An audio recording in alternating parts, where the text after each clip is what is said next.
Delighted to be joined via the wonders of technology by former Peterborough United striker Tony Adcock. Tony, how are you? You finding life okay at this moment in time?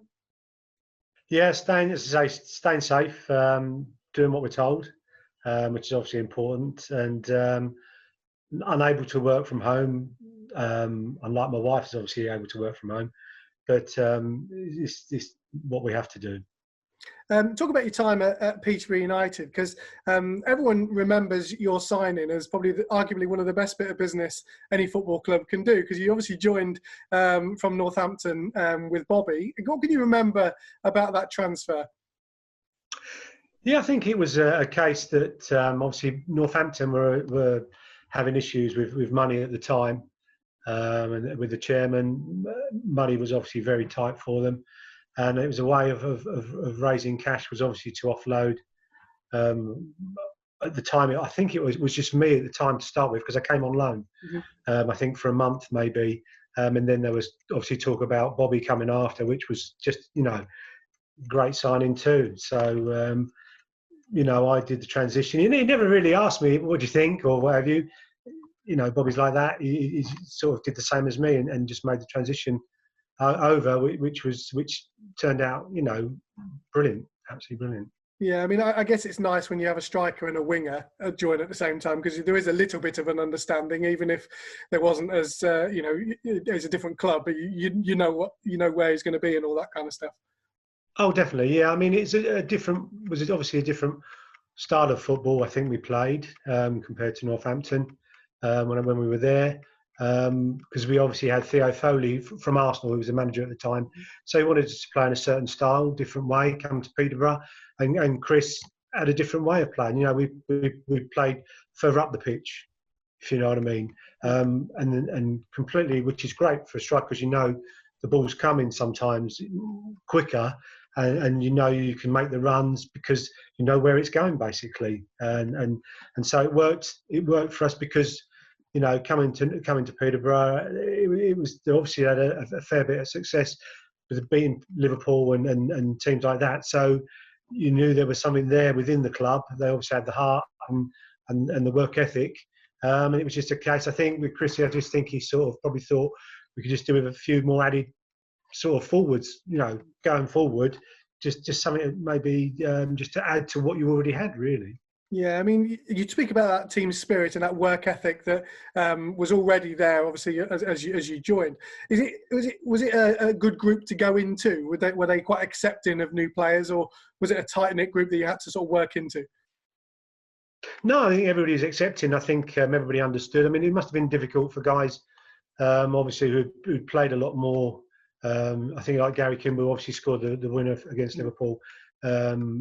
I'm assuming, sort of, if you like, Bobby kind of took his place, I guess. Yeah. And I think so those guys probably thought, in football, it does work that way. That's why you have a squad, and it's difficult to guys who play regularly to then sort of you become a little bit second fiddle, really. But it's good for the whole team. You have to, it keeps you on your toes. Even when you come in, you still have to do well to stay in the team. Yeah. And I think that effort was carried on, but I think everybody else just kind of got on with it, and because you're all going in the same way, you all want the same things. So it was a good club, good set of guys to come into. Yeah, obviously everyone speaks about Chris Turner and what kind of a manager he was. What was he like for you as a striker? Oh, well, Chris,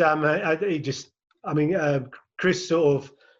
I think Liverpool kind of roughly took most of the training going for the forwards, midfield and forwards, and I think Chris generally took it for the back four, worked them really hard. I'm so sure they could testify. So it was probably a bit different for us. Chris never really took us that way. We always split up, really.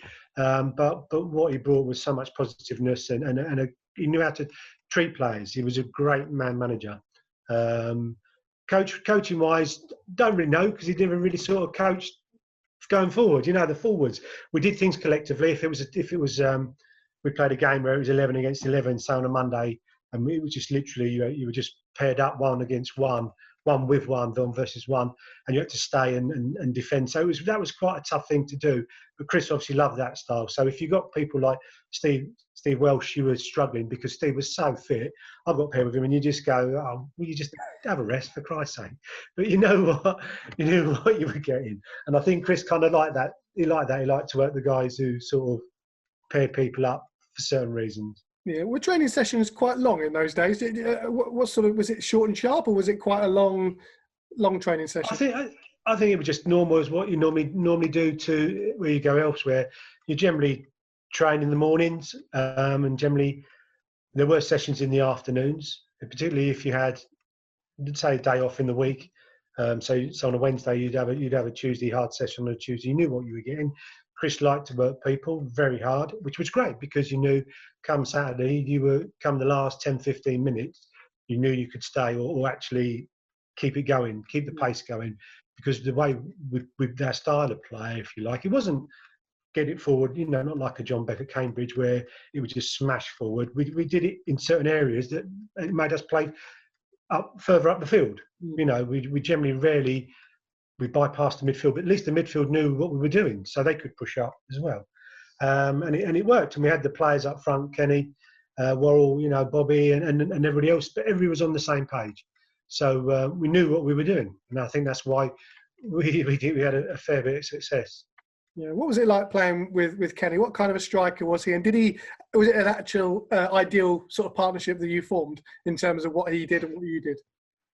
Yeah, Kenny, totally different style of player. Kenny, very athletic, very not physical as such. He wasn't someone who really put himself about body wise, but players knew what they were getting against him. He's very strong, could hold the ball up, great feet, knew where the goal was. In the air, I'm not so sure. I don't know. Maybe people might think Kenny was good in the air. I'm not so sure. I think I played up front with Tony Phipps, and I think Tony was probably better in the air than Kenny, but it didn't really matter. Kenny was good enough. Kenny was strong enough. Kenny would work really hard. So it was pretty good. I was probably the lazier player out of the two of us. But you knew what you were getting. We both made the runs. We both worked hard. I think that's why we both did well. We both scored goals, which I think in any team is a big thing nowadays. It's worth the weight in gold really nowadays to get one player to score lots of goals, but to get two who generally, we weren't many between us scoring goals. Was he someone who talked about Wembley goals a lot? Was he someone that carried on talking about the fact he'd scored twice at Wembley, or was he someone that just was focusing on the here and now? Yeah, I think so. I think Kenny liked to bring it up as a joke in a way. He sort of good sense of humour. Kenny's very chilled, very laid back, and sort of, people, you could be wrong. Everybody likes the limelight and stuff, and Kenny did, we never banged on about it that I can remember anyway. So maybe certain players, maybe he shut other players up if they were given a bit of stick, and he could just pull that one out of the bag. So why not? That's what you should do, really. I suppose take the mickey. What sort of when you went into the old first division, when you went into that level, what was honestly said during that summer? What was the expectation of the side that year? No real expectation from what I can remember.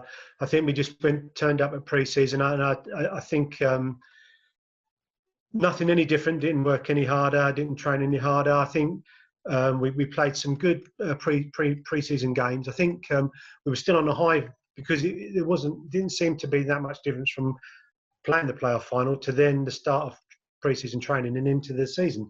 So we carried on, and I think we were still on a high. I think it raised us. We didn't worry about any other teams. The names of the teams that were there. Obviously, Derby County was spending mega money, but no one sort of said, "Oh, they're going to be good." We just went out, did what we did, and I think that was good for us because we got to sort of 30 points without anybody realising we did so well, and we made it hard. No one really liked playing us, to be fair, because they'd probably not seen that way. Because not just because we were fit or got stuck in or anything like that, we just made it difficult for them, and I don't think they were used to that. But also we could play as well. We weren't just we were a team that could actually play with the ball. We were good footballers, really, and that is all of us, really. Yeah, you obviously beat Derby on the opening day, and I guess that if there was any nerves about that level, was kind of settled within that first 90 minutes. Oh, definitely. I think, and also it was probably a good time to play Derby. You know, a lot of guys had just been signed, so they're obviously finding their feet. You know, the big price tags sort of come with a expectation from them. I think it's documented from some of their players who talk about it. You know, they were expected to probably win the league and go straight up, but it didn't work out that way. And I think it was good for us. That first game was really important, and it was a real cracking game. And to win it, everybody comes off believing you just keep it going. You know, but Chris, it not build you up, but hey, you stay there, keep it going. That's what you can do. And so you had this belief, he made you believe, but not too high, because you've got more games. You're going to come against teams who you know, we were West Ham's and Newcastle's, you know, which was quite amazing, really. Yeah, you actually did a double over Derby, didn't you? I remember the game at the baseball ground, 2-0 down. Obviously, came back to win 3-2. I think it was my first ever away game. So it's one that always sticks in my memory. I mean, that was a tremendous comeback. Oh, definitely. I mean, that's the thing. We never gave up. You know, we'd always go, even if we didn't win or whatever. We always kept going. Anybody heads went down or anything. We always gave everything, and I think it was good. Say last 10 minutes. If anything, we actually got stronger as the game went on, I believe. And I think with teams who are say 2-0 up or whatever, if you get a goal back, it makes them sit back even further, and it kind of helped us really. And I think we had the players to expose that as we did, and you know, another great result really. To beat them, to get the double over Derby was massive for us really.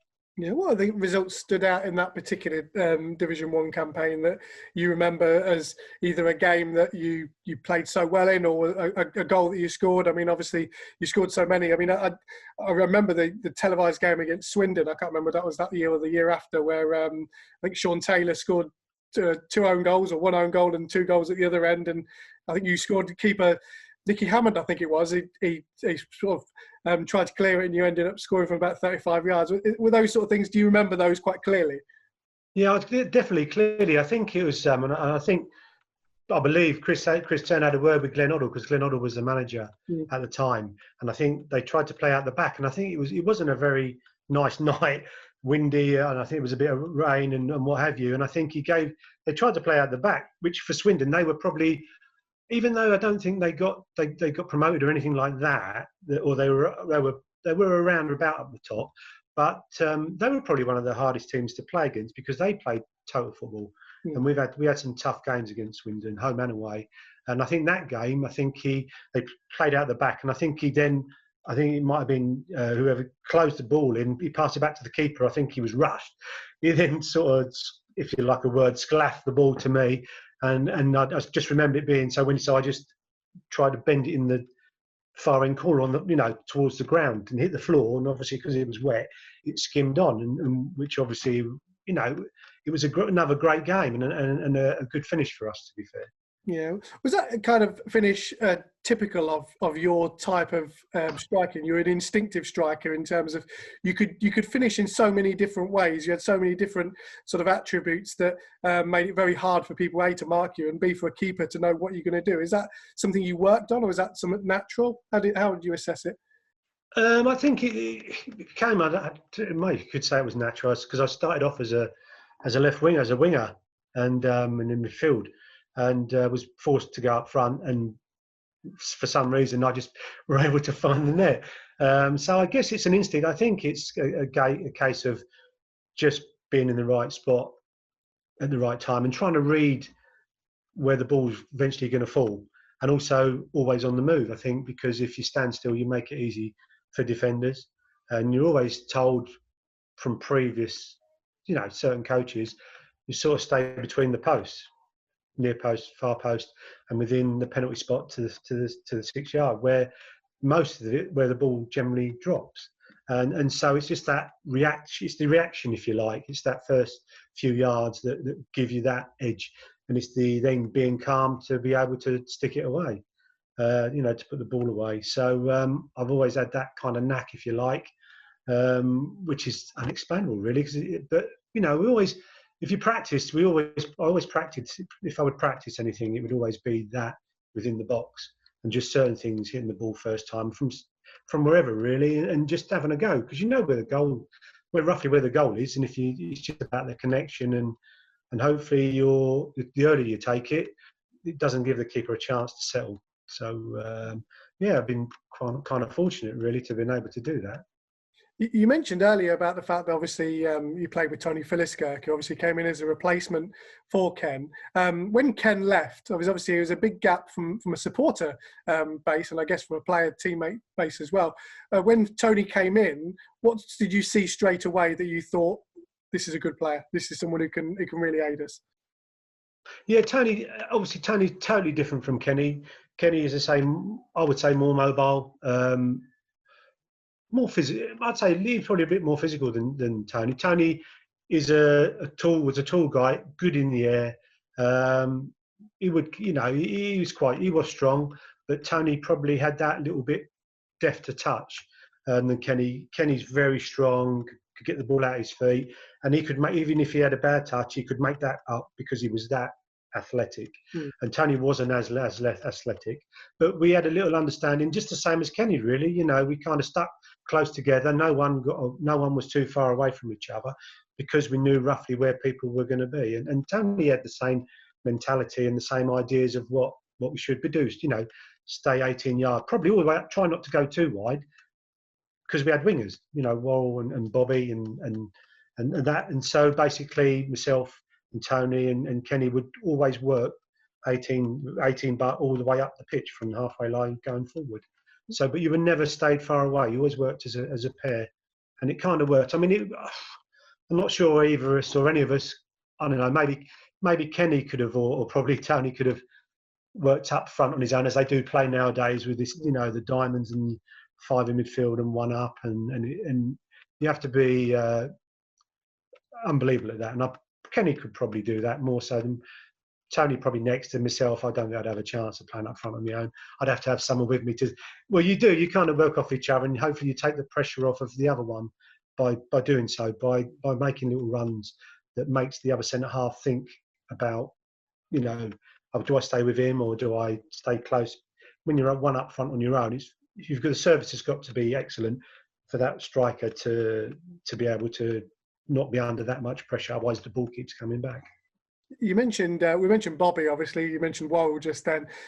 Having those two wingers who were direct, they wanted to get at their fullback, they wanted to get crosses in. That must be ideal as a striker. The last thing I guess you want is someone who doesn't want to get the ball into the strikers to try and obviously score a goal. It was imperative that they did that job for you.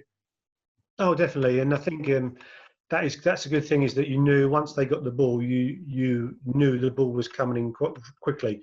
There was no sort of too much checking back on yourself, and then because then you have to come out and make another run and stuff like that. You basically could make your run because you knew it was coming in. And I think it was the same. Kenny would probably say the same from both of those guys. From Worrell and from Bobby, that knew the ball. I mean, obviously Bobby was a lot more left-footed than his right. The right one was just to stand on, really, but his left foot. But the thing is, you knew if anything he was going to check back, but he wouldn't say he wouldn't use his right foot. But you knew Bobby was the one person that probably would check. Whereas Worrell, he did have that ability to actually use both feet. Even with his left foot, even though Worrell was right-footed, but he would use his left foot anyway, and just put it in areas. And as a striker, that's what you need. That's what you thrive on, really. You had a lot of characters in that side, including Fred Barber, of course, who had that mask. I mean, as a teammate, what was your, when you first saw the mask that Fred put on? What was your initial thoughts? Were you thinking, what is he doing here? What's going on? Or were you? Oh, there's a mask. Was that a mask? I didn't realise it was a mask. Blimey. I thought actually, when he took the mask off, you asked him to put it back on. To be fair, no, Freddie's a character. It's just something different. Why? Wasn't serious. And I think with Freddie, at the same time, you sort of, when you do things like that, you have to show. You can't make many mistakes because people will sort of dig you out, if you know what I mean, say, oh, you need to concentrate more on what you're doing rather than all that. But I think it worked, and I think because Freddie, great keeper, as Benno, Bennett was a good keeper, a great keeper as well, and it was just, I think that just made him relaxed and was able to enjoy the game. And I think maybe, I'm not saying it's gone out of the game a bit, but maybe the money's done that, taken a lot of sort of people who have got a bit about them, who can associate with the fans and stuff like that, and make them laugh and make them. I think it has gone out of the game a little bit, but maybe they're not allowed to. It's tricky. Maybe there is more pressure now than there used to be, But I think it was good because we were doing well, so it worked for Fred because we were doing okay. It was if we weren't doing okay, it might have been a bit different. We've covered a little bit already, and without really touching on Wembley. As someone that was involved in that game, what was the build-up like? Because I think everyone from the outside seemed to see Posh as the underdogs. Obviously, Stockport were flying at the time; they were already being successful. They had Kevin Francis up front, who was about 7'10". I mean, what was said in the build-up to the game that made you believe you could do the job? I think it just, everything was just stayed the same. There was no extra hype or anything. I think it was just sort of Chris's positiveness, Lil's positiveness, that what you could do, and it makes you believe. It wasn't over the top or anything. It just made you think, just be normal, just be natural. You're good enough, and we could beat them. Yes, I mean, you've got to feel a bit sorry for them, I guess. It's the fact that to go to Wembley twice and to lose twice, that's got to be tough. And with the big guy up front for them, that gave them something totally different. But on the day, we started well, and I think they came back into the game second half. But obviously with Kenny's winner, which was sort of fantastic, and I thought we were well worth the win, to be fair. But as before the game, and even the training the week prior, nothing different. I think we were taken away to a health spa, and which sort of, just a bit of training, just something different, get away from probably Peterborough itself, just to sort of be able to go and do stuff because you knew the town and you could get hyped up into it all, because it was exciting times, not just for the players but for the fans, obviously, and just was just normal. We would I don't know if anybody was nervous as such.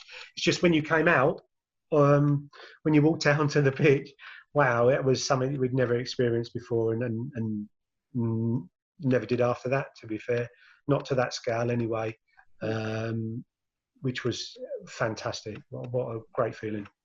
Whereabouts were you when the first goal went in? Did you have a pretty good view of how far over the line it was? I mean, I thought at least 5 yards, but apparently... I was right there, and actually I thought, I wasn't sure if it had gone over, and the ball actually bounced down, and I went to head it, and the guy nearly kicked my head off, which it just cleared in, and I thought, blimey.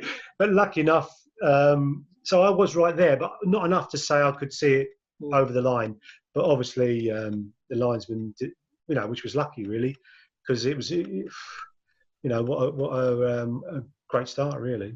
Yeah, when Stockport equalised so late in the game, obviously you didn't really have time to be deflated because he scored quite soon afterwards, but that feeling when Stockport equalised in the manner that they did, knowing that you were probably going to have, penalties, extra time, whatever it may be, what was going through your head at that point? Did you think, oh, God? No, not really. I don't think so. I think it was that same, go back to mentality that we just kept going, and I think we had the players to do that. Marcus in midfield, Scouse, and that, and we were good enough, and we still had the drive. Everybody G'd each other up. There was no one. We could have gone backwards, if you like, and just defended until and be happy to get to extra time and penalties. But it wasn't us, really. I think, and it just proved with the winner, really, that we were still thinking of going forward, and it probably helped in some ways. It probably helped. They thought they could go forward, push forward more, and so it probably helped us that way as well, because it would have given them heart to think they could go on and win it. But probably with the way where we were going, it probably helped us, really. Did you actually talk about how small the goalkeeper for Stockport was? Because obviously Ken showed it was quite easy to lob him, and he wasn't the biggest goalkeeper. Was that actually spoken about, or as a striker, did you look at it and think, if I get the chance, I'm thinking him here? No, I don't think. No, I have to say, no one mentioned that. You normally talk about how big the goalkeepers are, Mm. particularly nowadays. They're absolutely massive. But no, not really. But I think it was a fantastic winning goal. You can't deny that. And we were just say relieved. Not really. We were just excited. I think it wasn't relief or anything. It was just a normal at the office. We always used to come back from things like that always, and I think that was the testament to all the players, really, all the guys, that we had that mentality. You wouldn't give up, you right to the death, really. The open top bus tour. I mean, I remember following it myself. It was incredible to see so many people on the streets. Were you surprised to see so many out there celebrating with you? No, I don't think so. I think from it showed going to Wembley how many Posh fans there were.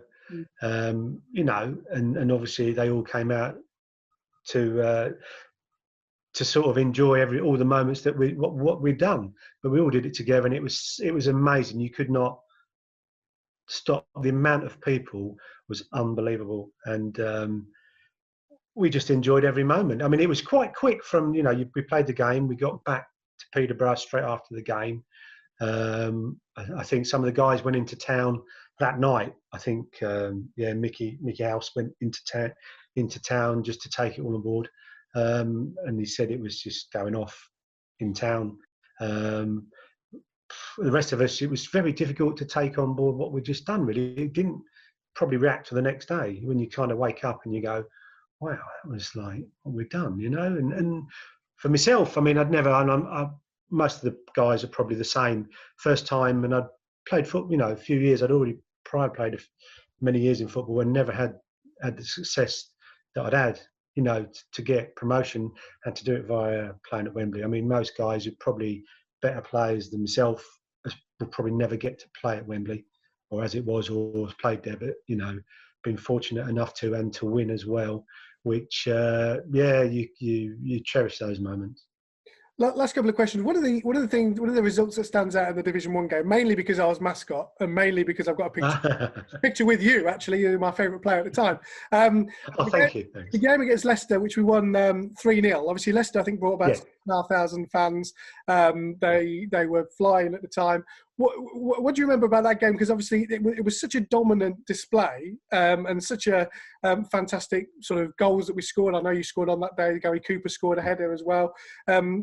What do you remember about that result? Because that was a standout performance.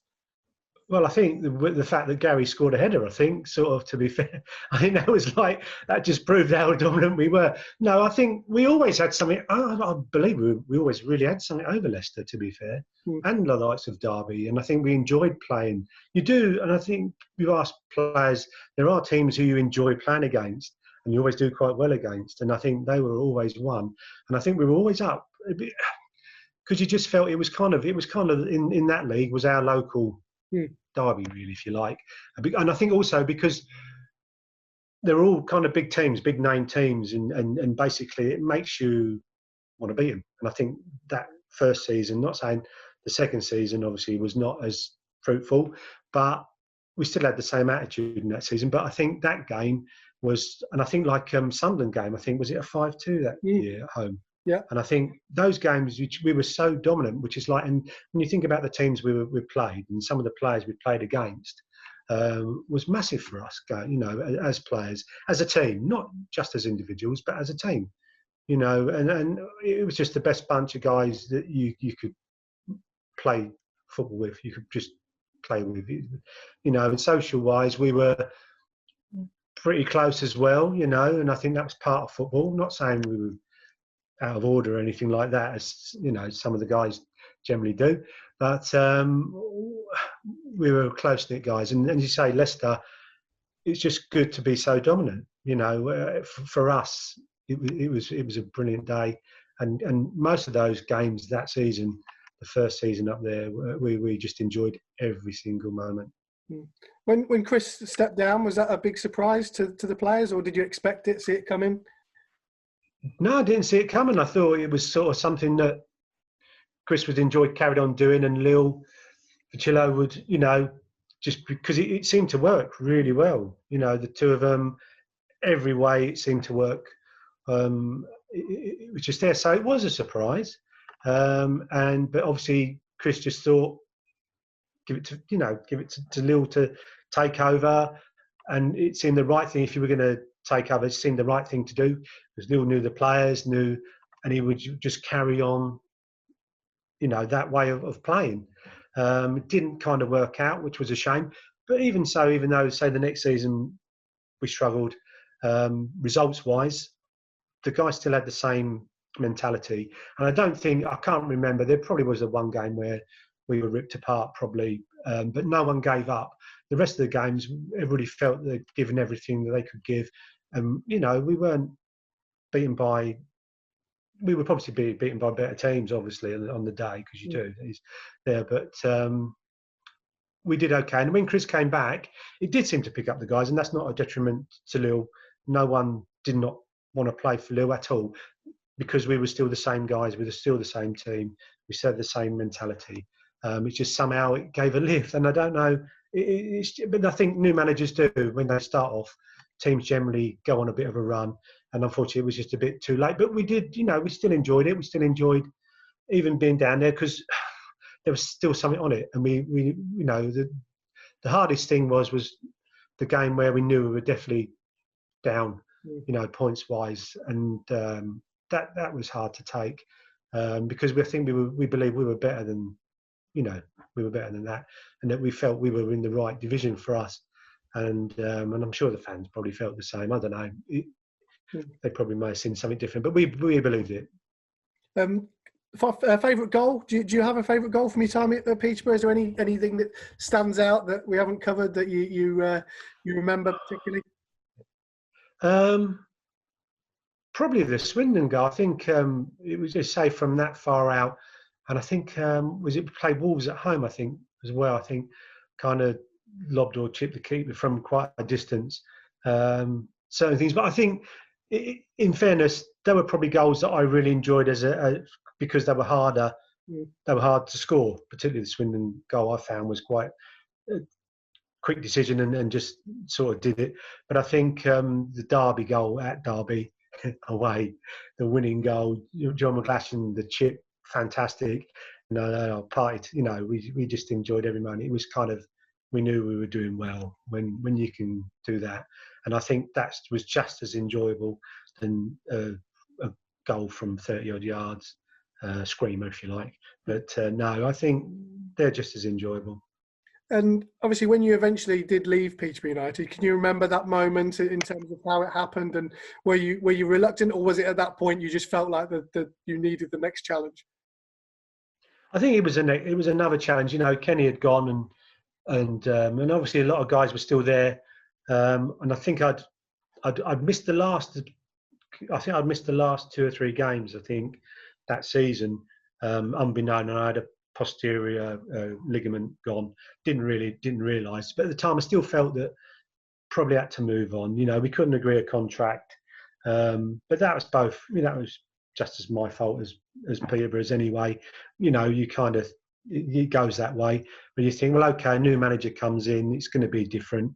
So maybe it was, you know, I think John still came in, and it was probably time to go. Not saying that I didn't think anything not of John, but you just think you got to remember the times what we had. It's going to be different. John would want to probably get his own players in, as you know. If Chris would give him the money, that would probably be a bit difficult. But no, and it was probably time. But in fairness, you know, that even if I'd have probably stayed, I had that season that I'd left and I went to Luton. It was my worst probably injury year. So if that had happened, I would hardly have paid for Posh anyway. Because I just had so many stupid little legal injuries that it was a waste of a year, really. But hopefully it was good business for Peterborough to move it on. Maybe it was time. And I think a lot of players kind of moved on. As I say, Kenny had gone. And so you kind of see, it was a shame. But you just remember and I was gutted when I remember just the day, that was it, I wasn't going back. And you gutted, and you know, but you still have friends, and you still have people at the club, and fans still come up and guys say things, and so, you know, on both sides, maybe I'm not forgotten, but you guys are not forgotten either, because it's a big part of my life, and one of the most positive and most best things clubs, you know, I've played for, and that's what you have to take forward. You know, it's football. That's how it works. You know, you have your downs, you have your lows, but there are more highs than lows.